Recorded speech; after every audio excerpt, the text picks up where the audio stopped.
ख़वातीन को प्रेगनेंसी के ड्यूरिंग जो मसाइल आते हैं, इसके जो है बच्चों पर बड़े असरात होते हैं। तो मेडिकल टर्म्स इसको किस तरह देखती है?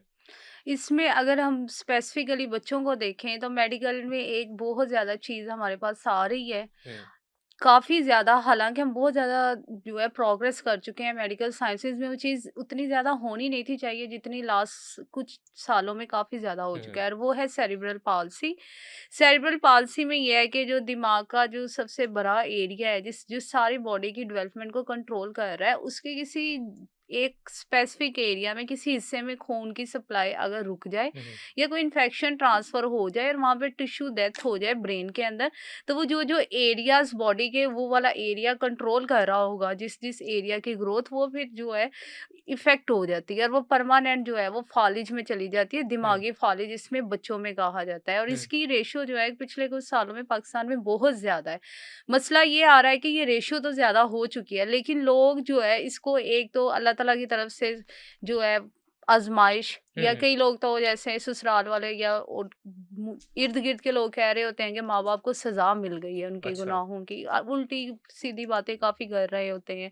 या कई कहते हैं हाँ, बच्चा कमज़ोर है तो इसको हम थोड़ा-सा वेट कर लेते हैं। हालाँकि जितनी अर्ली इसको आप तशख़ीस करवाएँगे, अर्ली डिटेक्शन जो हुँ, है, हुँ, वो अर्ली इंटरवेंशंस की तरफ लेके जाएगी। अगर आपको लग रहा है कि आपका जो बच्चा है, वो कुछ इस तरह के जो है फैक्टर्स से गुज़र रहा है, कई बार अब इसमें काफ़ी चीज़ें हैं। इसमें मदर हेल्थ बहुत ज़्यादा ज़रूरी है। हुँ, अगर मदर की हेल्थ जो है वो ड्यूरिंग प्रेगनेंसी नहीं ठीक रही, वो किसी कान, गले वगैरह के इन्फेक्शन से गुज़री है, किसी बुखार से गुज़री है, या फिर उस वो साइकोलॉजिकली स्ट्रेस में या बुखार एंग्ज़ायटी भी में रही। इसमें जो आता है खतरनाक साबित जी, हो सकता है। इन्फेक्शन, बॉडी का टेम्परेचर जब बहुत ज़्यादा नॉर्मल से ज़्यादा होगा, हुँ, हुँ, दर्जा हरारत बॉडी का बहुत ज़्यादा है, तो बेबी के प्लेसेंटा को इफ़ेक्ट करेगा और उसके जाके ब्रेन डैमेज की तरफ वो लेके हुँ, जा हुँ, सकता है। इसी तरह इन्फेक्शन में मदर को गले का, कान का, नाक का कोई भी इन्फेक्शन है, तो बॉडी में वायरसेस या बैक्टीरियाज़ कुछ भी आ चुके हैं जो, वो भी बेबी को इफ़ेक्ट कर सकते हैं, हुँ, उसके हुँ, ब्रेन की ग्रोथ को इफ़ेक्ट कर सकते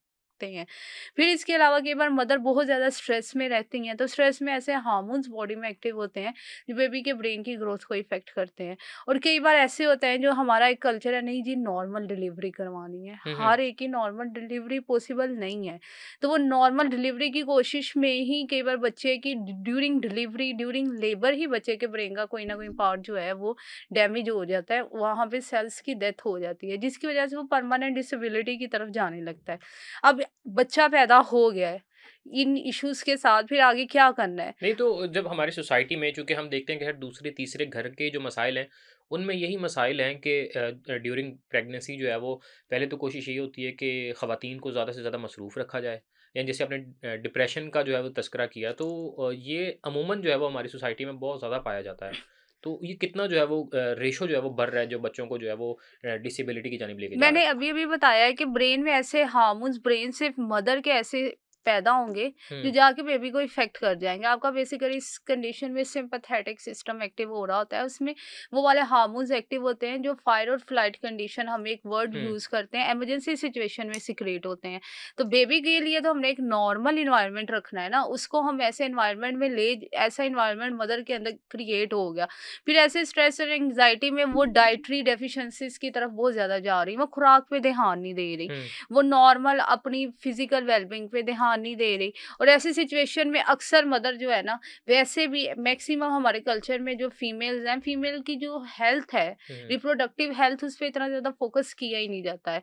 तो फीमेल की जो रिप्रोडक्टिव हेल्थ है ना, उसमें जो है वो इफ़ेक्ट आ जाता है, और फोलिक एसिड की शदीद तरीन डेफिशिएंसी बन जाती है, और फोलिक एसिड की जितनी ज़्यादा डेफिशिएंसी हो, उतना ज़्यादा माज़ूरियत के बच्चों में चांसेस बहुत ज़्यादा है। तो सारी चीज़ें, अक्सर ये कहा जाता है कि ये जो मदर इन लॉज़ है या फैमिली की तरफ से, हमने तो इसी सिचुएशन में हमने 6-6 बच्चे पैदा किए, हमने ये किया, हुँ, वो हुँ, किया।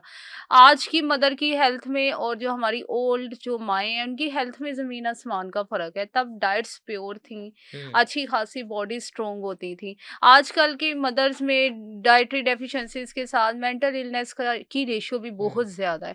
तो जिसकी वजह से मदर में ऐसे हार्मोन्स ही सिक्रीट हो रहे हैं जो बेबी को इफ़ेक्ट कर सकते हैं।